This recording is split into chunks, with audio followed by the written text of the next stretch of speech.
महागणाधिपतये नमः। श्री गुरुभ्यो नमः। सर्वदेवेभ्यो नमो नमः। वक्रतुंड महाकाय सूर्यकोटि समप्रभा निर्विघ्नं कुरु मे देव सर्वकार्येषु सर्वदा। गुरुर्ब्रह्मा गुरुर्विष्णुः गुरुर्देवो महेश्वरः गुरुसाक्षात् परब्रह्म तस्मै श्री गुरवे नमः। शुकासारिके पूर्णवैराग्य जाचे वसिष्ठा परिज्ञान दुर्गेश्वराचे कवी वाल्मीकि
आपणा सर्वांना माहिती असेल त्याप्रमाणे कीर्तनाचे सुद्धा अनेक प्रकार पडतात, ज्यामध्ये वारकरी नारदीय रामदासी कीर्तन हे प्रामुख्याने प्रचलित असतात.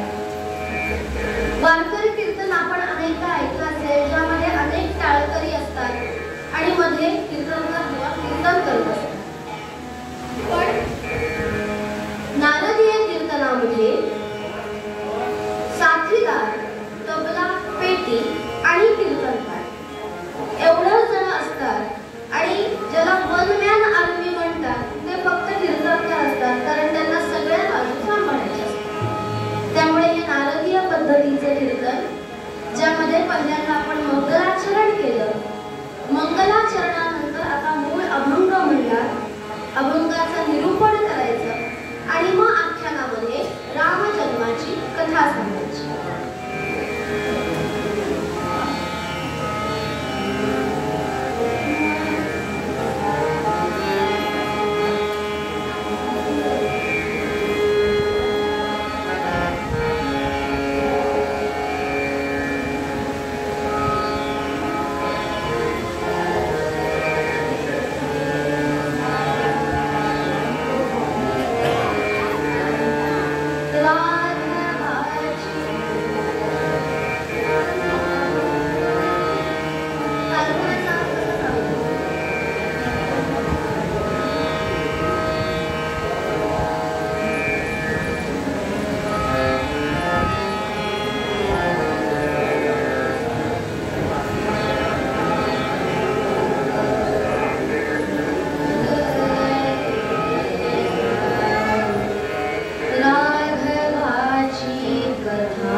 जन्म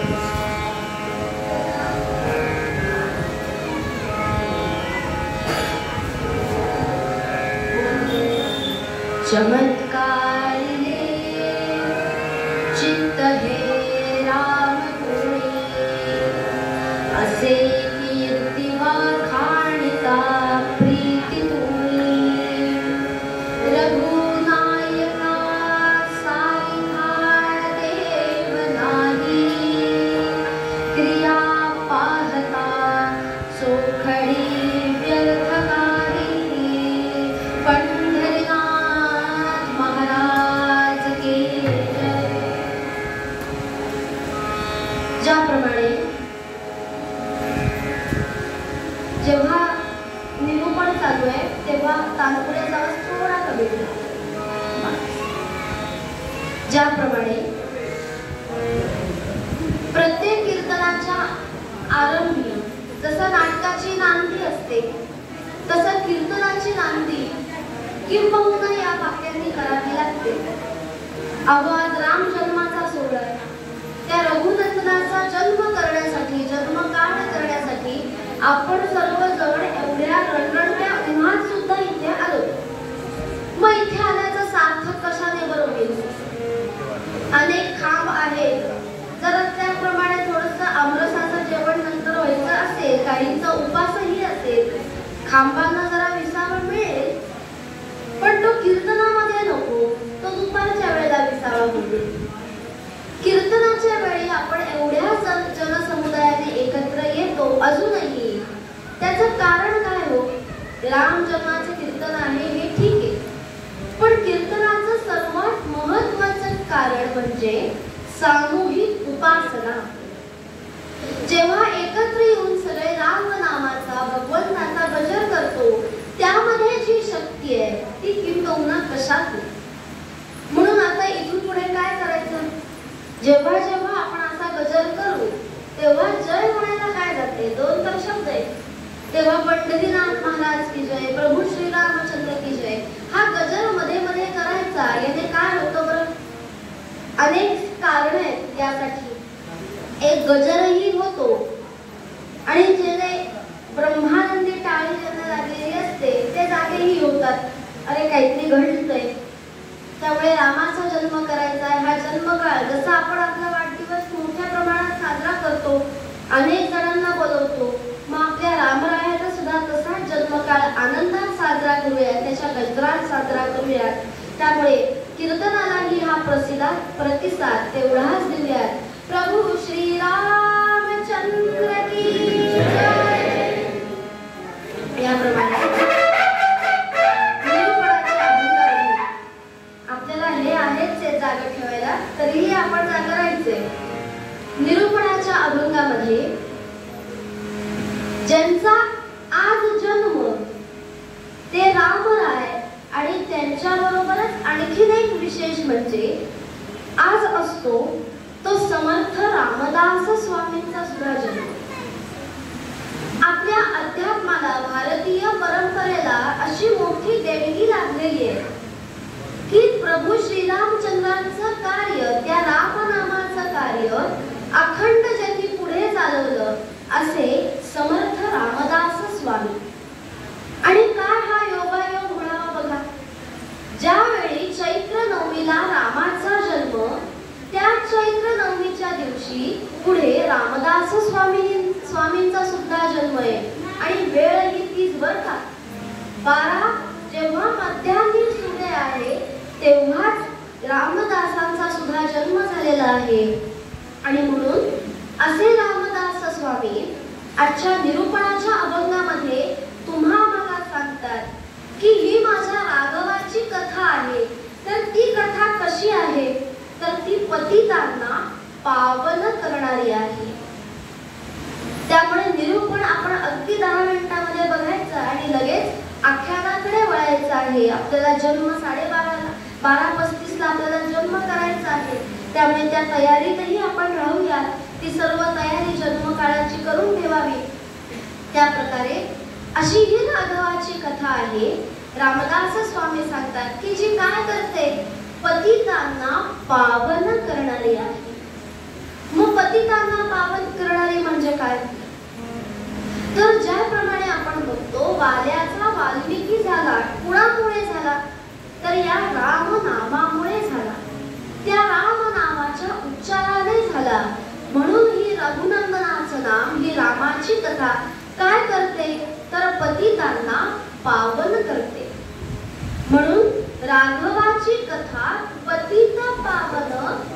आणि भक्तजन काय करतात, गाती भक्तजन आवडीने.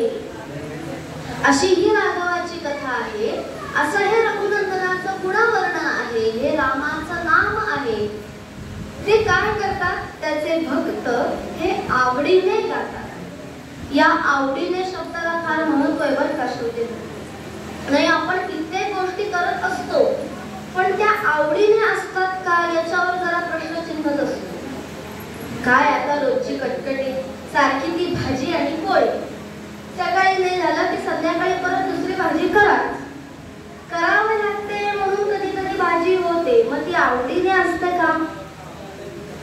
यामध्ये म्हणून समर्थ सांगतात आवडीने. याला फार महत्व आहे बरं. आपण राघवाची कथा गाऊ सुद्धा, पण कधी असंही होईल, चला आता जन्म करायचाच आहे ना त्याचा 12:30 वाजता, अर्धाच तास तर अजून राहिलाय, म्हणूयात आपलं श्रीराम जय राम जय जय राम. आजच्या दिवशी का होईना सांगितलंय ना आपल्या गुरुजींनी, करूयात एक जपमाळ, म्हणूयात श्रीराम जय राम जय जय राम. मग हे म्हणूया करूया, पण हे करताना कपाळावर आठ्या, म्हणजे ते आवडीने होतं का? म्हणून हा शब्द अत्यंतिक महत्वाचा, की तुम्ही रामाची कथा गा, रामाचं गुणवर्णन करा, राम नाम घ्या, पण कसं घ्या, आवडीने घ्या, मनापासून घ्या. आणि ते सर्वात महत्वाचे.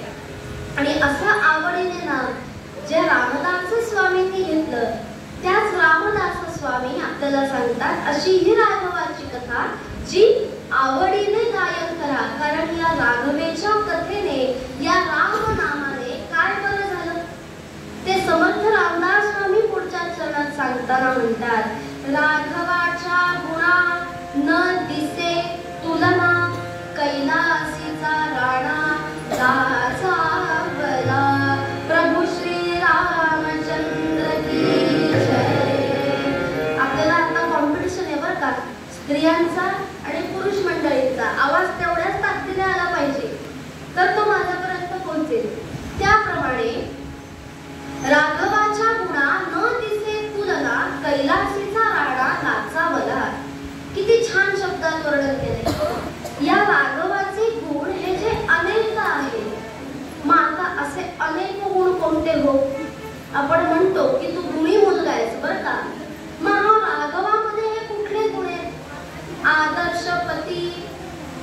आदर्श पती आहेत ते, आदर्श राजा, आदर्श मित्र, आदर्श नेता आणि आदर्श पुत्र. हे सगळे गुण रघुनंदनाच्या ठिकाणी दिसतात, की जे पती म्हणून आदर्श आहेत, एक पत्नी ज्यांनी व्रत धारण केलेलं आहे, जे आपल्या वडिलांच्या इच्छेच खातर, आईच्या इच्छे खातर ज्यांनी वनवास सुद्धा स्वीकारला, असे आदर्श पुत्र आहेत. रघुनंदनाने अनेक वर्ष राज्य केलं, म्हणून ते रघुकुळ या कुळातले आहेत, रवी कुळातले आहेत. या रघुसारख्या दैदिप्यमान राजांच्या परंपरेतले, म्हणून ते आदर्श राजा सुद्धा झाले, आदर्श मित्र सुद्धा आहेत. अनेक गोष्टी आपण जर बघितल्या तर कैवटाची कथाही दिसते, की ज्यामध्ये ते आदर्श मित्र आहेत. असे सगळे जे आदर्शभूत गुण त्यांच्या अंगी आहेत, असे हे गुणांनी मंडित असणारे राम. आणि या गुणांनी, या राम नामाने काय झालं, कैलासीचा राणा लाजावला. समर्थ रामदास स्वामी वर्णन करतात की या राघवाच्या गुणांनी काय बरं घडलं हो, तर तो कैलासीचा राणा सुद्धा लाजावला. मग आता कैलासीचा राणा म्हणजे कोण, असे मधनं प्रश्न विचारायचे. भगवान शिवशंकर, ज्याला आपण टेस्ट घेतो, आता मुलांच्या परीक्षा संपल्यात ती गोष्ट वेगळी, पण असं मध्ये विचारत राहायचं, म्हणजे आपलंही पुनरावृत्ती होते. कैलासीचा राणा म्हणजे कैलासपती शिवशंकर. त्या शिवशंकरांनी सुद्धा काय केलं, आपल्याला कथा माहिती आहे,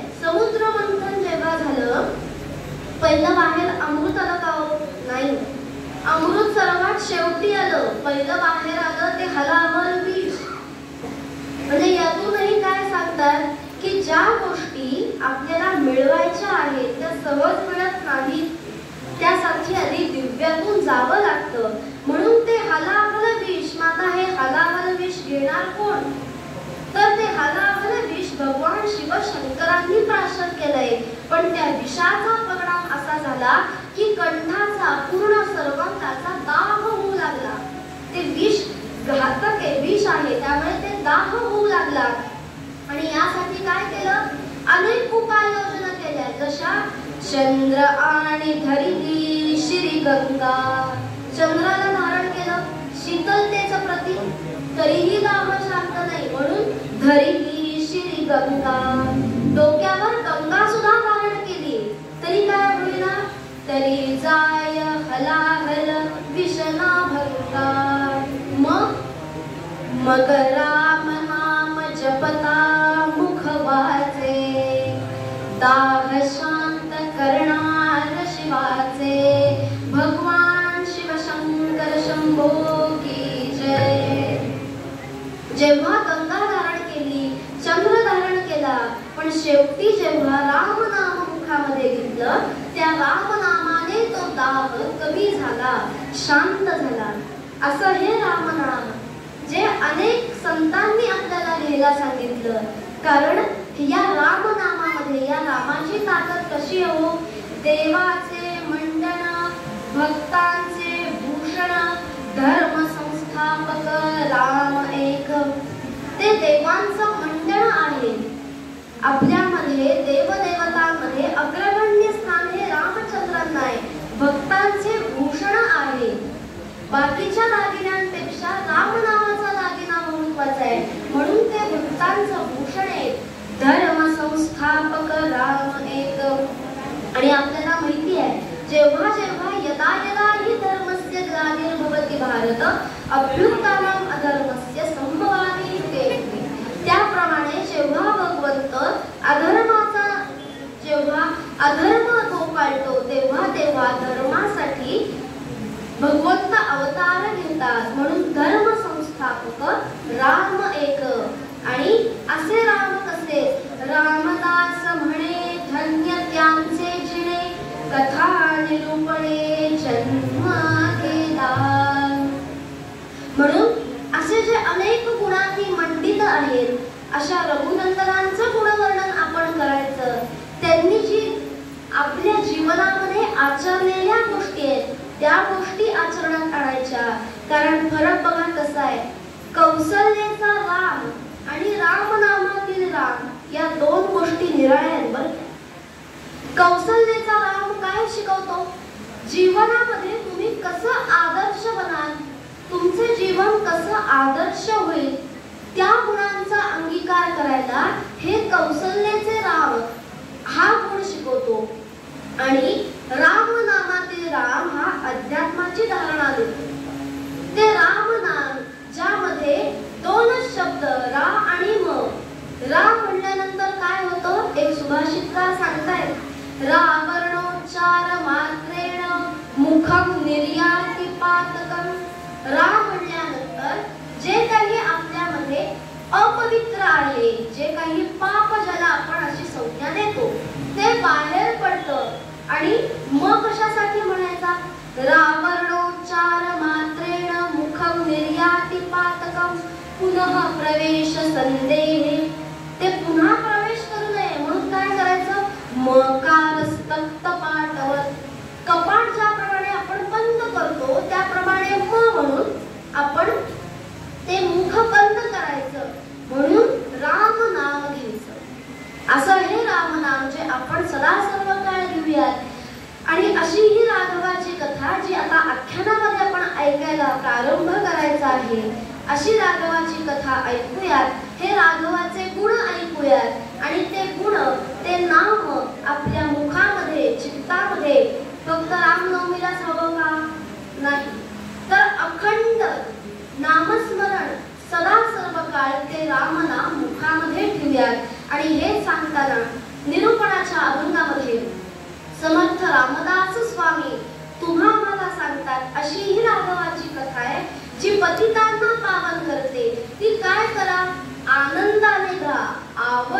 श्रद्धा का ते सर्वात महत्वाचे हे सांगताना निरूपणाच्या अभंगामध्ये समर्थ रामदास स्वामी तुम्हा आम्हाला सांगतात.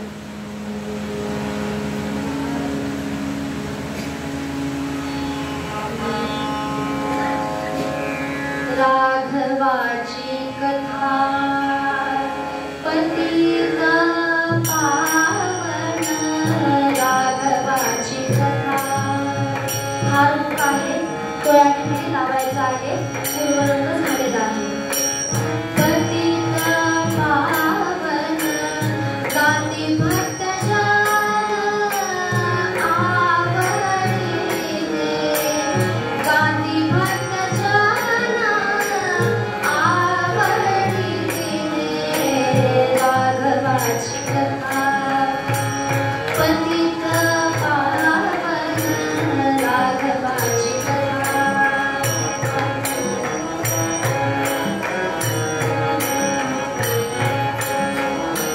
रामदास म्हणे धन्य त्यांचे जीणे, रामदास म्हणे, रामदास म्हणे, रामदास म्हणे, रामदास म्हणे.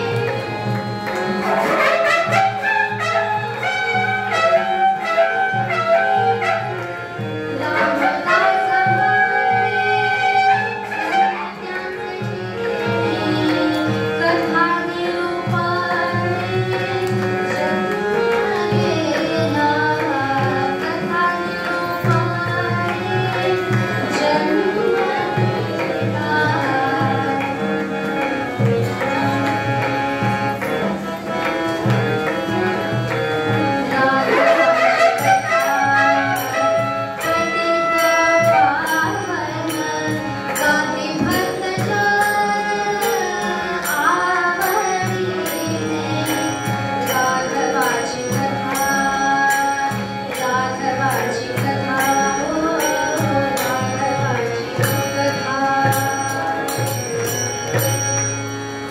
पूर्वरंग संपल्यानंतर मध्यंतरामध्ये त्या भगवंताचं गुणवर्णन नामगान काही आपण क्षण करायचं आणि आख्यानाकडे वळायचं आहे.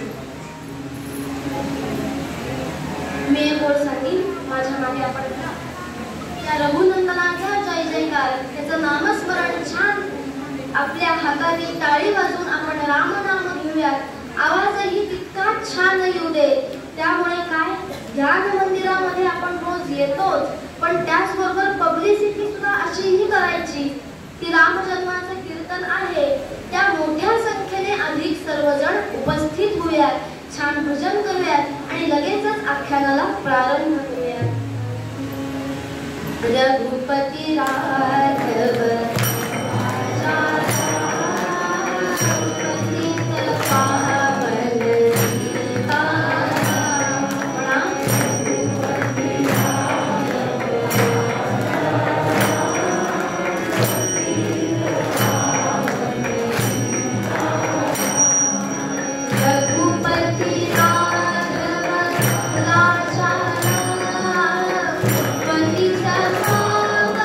सीता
उपाख्यानामध्ये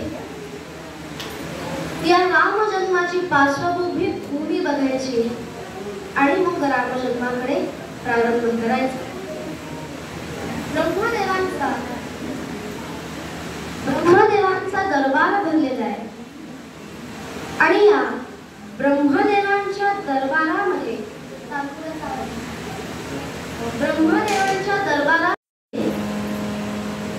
सर्व कामकाज सुरळीतपणे चालू आहे. आणि असं हे कामकाज सुरू असताना द्वारपाल येऊन सांगतात की एक स्त्री आपल्याकडे आलेली आहे. ब्रह्मदेव विचारतात की स्त्री कोण आहे, तिला आत पाठवा. आणि ब्रह्मदेव बघतात आणि उभे राहून नमस्कार करतात आणि विचारतात, हे धरणी माते, आज तू अशी. तेव्हा ती धरणी माता सांगते, गोरूपाने भूमी ब्रह्मापाशी जाय, गोरूपाने भूमी ब्रह्मापाशी जाय, नेत्री वाहितोय सागर कसे, नेत्री वाहितोय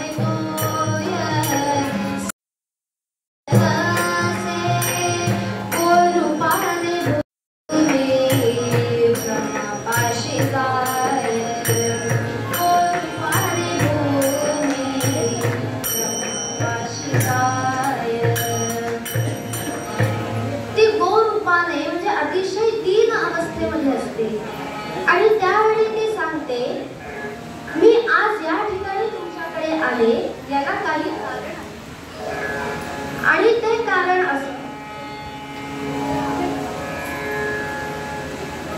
ते कारण असं की अशी अवस्था झालेली आहे की सगळीकडे राक्षस गणांचा उच्छाद मांडलेला आहे. सगळे राक्षस गण जे काही यज्ञयागाची क्रिया चालली आहे, जे काही कीर्तन चाललेलं आहे त्यामध्ये व्यत्यय आणत आहेत. सगळीकडे अधर्म सुरू झालेला आहे. याने सर्व देवता घाबरलेल्या आहेत, सर्व सज्जन घाबरलेले आहेत. आणि म्हणून यासाठी आपल्याकडे मी यावरचा उपाय सांगण्यासाठी उपाय सांगावा या हेतूने आले. ब्रह्मदेव म्हणतात की धरणी माते, तुला माहिती आहे हे काम माझं नाही, देवांमध्ये पण असतं बरं का, त्याचं कंपार्टमेंट, त्याचं सेक्शन त्याच्याकडेच. ते सोडून इतर कोणीही काही काम पकडावे, इथे जायचं तिकडेच जायचं, आम्हाला विचारायचं नाही. त्याप्रमाणे सांभाळण्याचं काम विष्णूंचं आहे. महाविष्णूंकडेच आपण जाऊया आणि त्यांना यावरचा उपाय विचारूया. ठीक आहे म्हणतात. सर्व देवतागण येतात. ती धरणी माता येते क्षीरसागरामध्ये. भगवान विष्णूंचं स्थान आणि त्या भगवान महाविष्णूंना सर्वजण प्रार्थना करतात. नारायण रमा रमणा, नारायण रमा रमणा, नारायण रमा रमणा, मधुसूदना मनमोहना करुणाघना, हरे नारायण रमा रमणा, नारायण रमा रमणा, नारायण रमा रमणा. त्याप्रमाणे सर्वजण त्या भूमातेला प्रार्थना करतात की हे भगवान महाविष्णू, यावरचा उपाय आपणच सांगावा. आणि तेव्हा भगवान महाविष्णू सांगतात, तो क्षीरसागराहुनी अद्भुत ध्वनी उमटला अकस्मात, रविकुळी राजा दशरथ अवतार तेथ घेतो मी.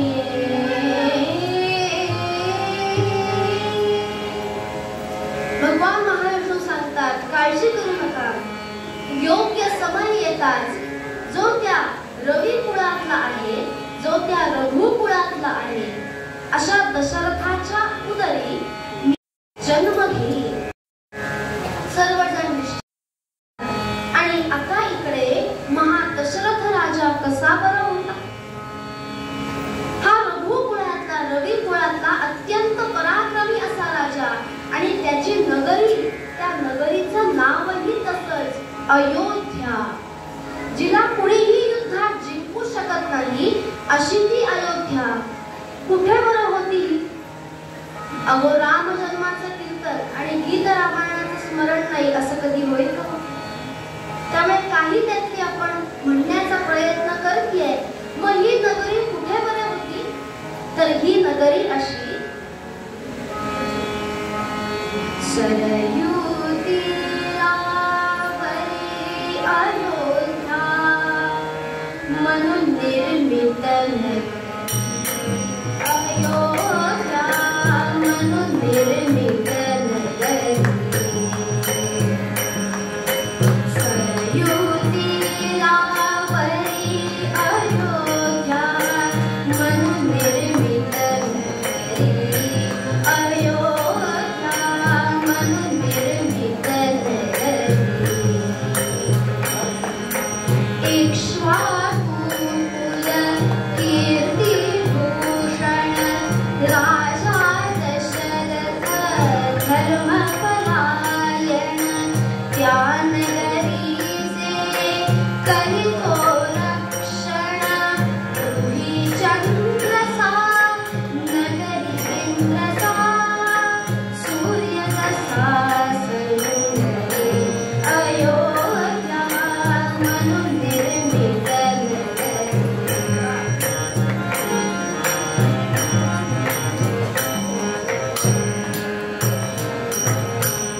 राजसौख्यते सौख्य जनांचे एकच चिंतन लक्ष्मणांचे. राजसौख्यते सौख्य जनांचे एकच चिंतन लक्ष्मणांचे. काय काजया दरित पित्याचे कल्पतरुणा फूल नसेका वसंत सरलाचले. अयोध्या म्हणून निर्मित नगरी. अयोध्या म्हणून निर्मित नगरी. अयोध्या म्हणून निर्मित नगरी. अशी ही अयोध्या सरयू तीरावरची. आणि असा हा राजा दशरथ, ज्या दशरथ राजाला सर्व सौख्य होतं, पण मनामध्ये एकच सळ होती. एकच सळ ती म्हणजे काय? तर या एवढ्या मोठ्या सणाला कोणी वंशाचा दिवा नव्हता. आणि त्यासाठी दशरथ राजा मनामध्ये खंत होता, चिंतित होता. किंचित पट्टा राहण्या असूनही या वेलीवर फूल उमललं. आणि यासाठी या सगळ्या व्यंजनेमध्ये असताना एक दिवस या दशरथ राजाला अचानक स्वप्न पडतं. आणि त्या स्वप्नामध्ये असं दिसतं की दोन पुरुषांची आणि एका स्त्रीची हत्या आपल्या हातून घडली. हे असं अभद्र स्वप्न राजा दशरथ झोपेतून जागा होतो. सगळी नित्यक्रम आटपून पहिल्यांदा त्या इक्ष्वाकू कुळाचे, रवी कुळाचे पुरोहित वसिष्ठ ऋषी त्यांच्या आश्रमामध्ये जातो. आणि वसिष्ठ ऋषींना विचारणा करतो की या स्वप्नामागचं, हे स्वप्न पडण्यामागचं कारण काय बरं? आता यासाठी प्रायश्चित्त म्हणून काय बरं करावं? तेव्हा वसिष्ठ ऋषी सांगतात की जंगलात जाऊन मृगया कर आणि त्याचं प्रायश्चित्त कर. अहो, हे सगळं घडत होतं. आपण सगळे थोडे थोडे या साईडला इकडे येऊया. ध्यान मंदिरामध्ये आपण आपण सगळ्यांनी सहकार्य करूया. काही पुढे या. जे लोक येत आहेत त्यांना बसायला जागा होऊ देत. रामजन्माचा काळ आहे. सगळ्यांनी सहकार्य करावं.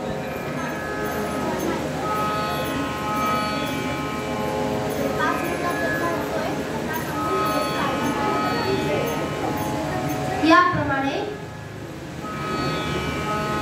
दशरथ राजाला स्वप्न पडलेलं असतं आणि त्यावरची उपाय म्हणून तो जंगलात मृगयेसाठी जातो.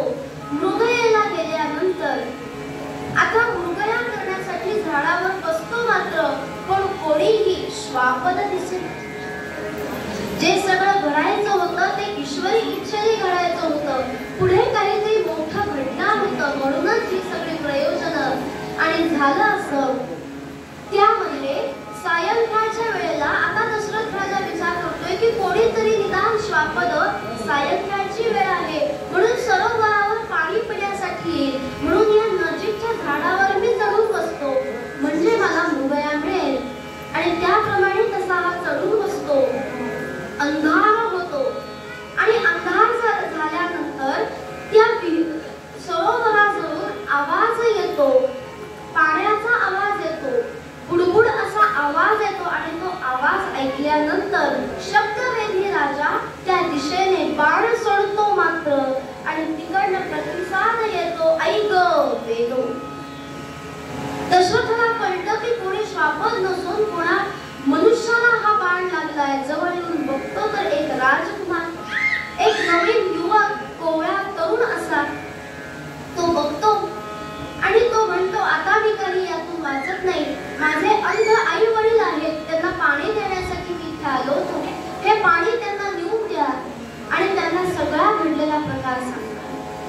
दशरथ राजा त्या ठिकाणी येतो. त्या अंध वडिलांना आई वडिलांना सगळं सांगतो. ते दुःखी होतात आणि ते त्या नरेशाला शाप देतात. प्राणांतकाळी मग शापिती त्या नरेशा तू पुत्र पुत्र म्हणशील मरशील ऐसा. त्या शाप देतात प्राणांतकाळी की तू सुद्धा आमच्यासारखा मरणासन्न असताना शेवटच्या काळी पुत्र पुत्र म्हणत मरशील. आता दशरथ राजाच्या एका डोळ्यात आसू आणि दुसऱ्या डोळ्यात हसू. कारण शाप असा होता की तू पुत्र पुत्र म्हणशील म्हणजे पुढे पुत्र प्राप्ती आहे. पण स्वप्नही खरं ठरलं. 2 पुरुषांना आणि एका स्त्रीचा वध माझ्या हातून घडला कारण त्यांनी प्राणत्याग केला. पुन्हा वसिष्ठ ऋषींच्या आश्रमामध्ये येतो. घडलेली घटना सांगतो आणि यावर वसिष्ठ ऋषी म्हणतात राजन आता तू एक काम कर. तू अश्वमेध यज्ञ कर आणि या अश्वमेध यज्ञाबरोबरच पुत्र कामेष्टी यज्ञ सुद्धा कर. पूर्वीच्या काळी हे यज्ञ यागादी कर्म व्हायची. ती काही प्रयोजनांनी व्हायची पण ही यज्ञ यागादी कर्म होत होती. त्यामुळे वसिष्ठ ऋषी सांगतात की तू अश्वमेध आणि पुत्र कामेष्टी यज्ञ कर आणि यासाठी कोणाची नेमणूक कर.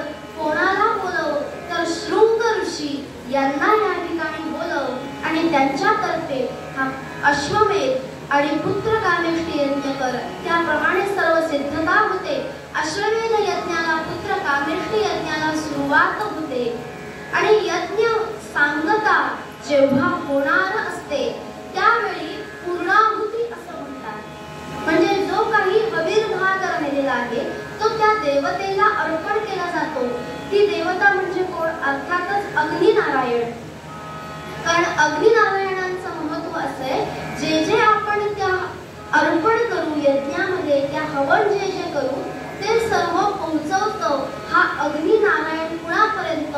देवांपर्यंत. आणि म्हणून हा मनुष्य आणि देव यांच्यातला दुवा आहे. म्हणून त्या अग्निनारायणाला ती प्रार्थना केली जाते आणि त्या यज्ञाचं फोल करताना पुत्र कामेष्टी अश्वमेध यज्ञामध्ये पूर्णाहुतीच्या मंत्रामध्ये तो मंत्र स्वाहाकार सुरू होतो. ते पुत्र कामेष्टी यज्ञामध्ये राजा अर्पण करत असतो हवीर द्रव्य आणि तेव्हा अचानक त्या त्या हवीर द्रव्यातून यज्ञामधून अग्निनारायण प्रकट होतात आणि राजाला सांगतात दशरथा घे पायसदा पायसदा दशरथा घे पायसदा पायसदा दशरथा तुझ्या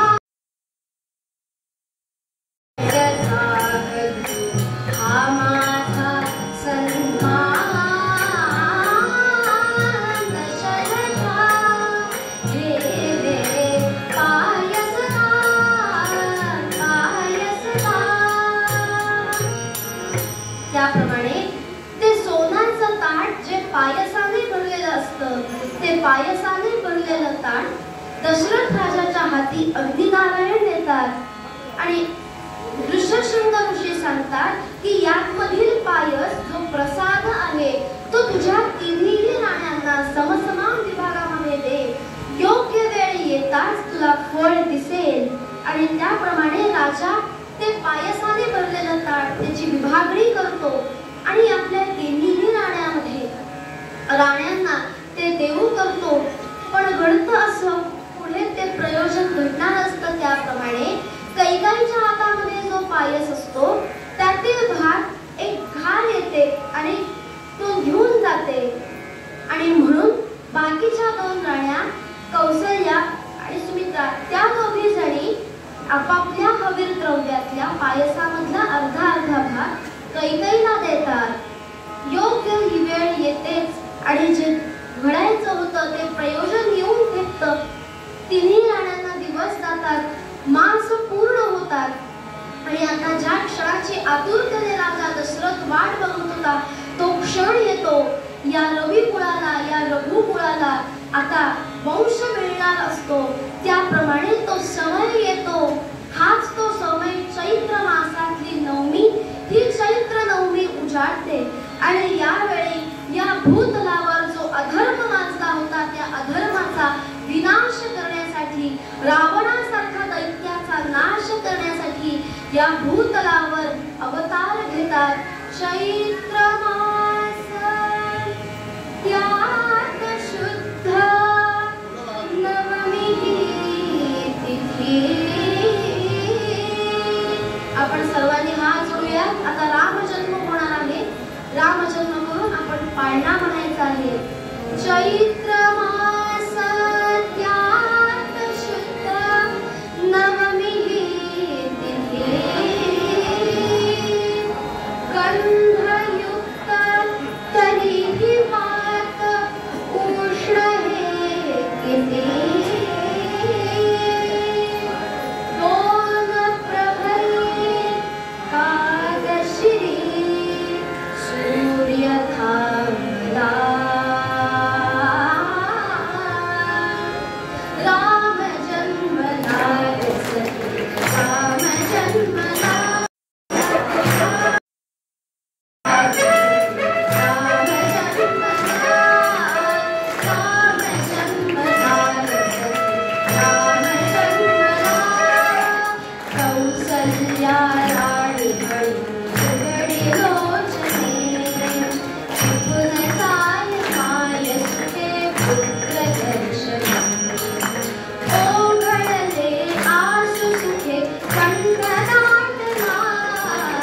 ओघळले आसु सुखे कंठ दाटला.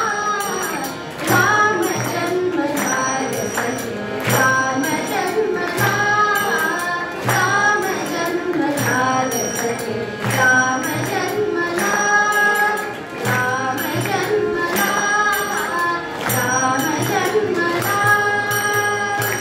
प्रभू श्री रामचंद्र की. याप्रमाणे राम जन्म झाला आणि आता त्या चारही राजांना छान नाहूमाहू म्हटलेलं आहे. आणि ज्याप्रमाणे आपण आपल्या लहान बालकांचे सगळे जसं छान करतो त्याप्रमाणे त्यांना पाळण्यात ठेवलंय. आणि आता त्यांच्या आई कौसल्या त्यांच्यासाठी पाळणा म्हणती आहे. पाळणा आता आपण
जन्म झाला, राम लक्ष्मण भरत शत्रुघ्न यांचा जन्म झाला आणि पुढे भविष्यामध्ये या रघुनंदनाने अवतार ते होते, पण त्याचबरोबर या आपण ज्या गुणांचं वर्णन केलं त्या गुणांना अनुसरून आचरण केलं आणि ते गुण आपल्या अंगीही यावेत हेच जणू त्यांनी सांगितलं. यात रामदास स्वामी तुम्हा आम्हाला सांगतात की अशी ही आहे ती कशी गावो तर आवडीने गा, मनापासून गा आणि फक्त आजच्याच दिवशी गाव तर ते गुण डोळ्यासमोर ठेवा आणि तसं आचरण करत राहा. हे सांगताना निरूपणाच्या अभंगामध्ये समर्थ रामदास स्वामी तुम्हा आम्हाला सांगतात, राघवाची कथा पतिता पावन गाती भक्ती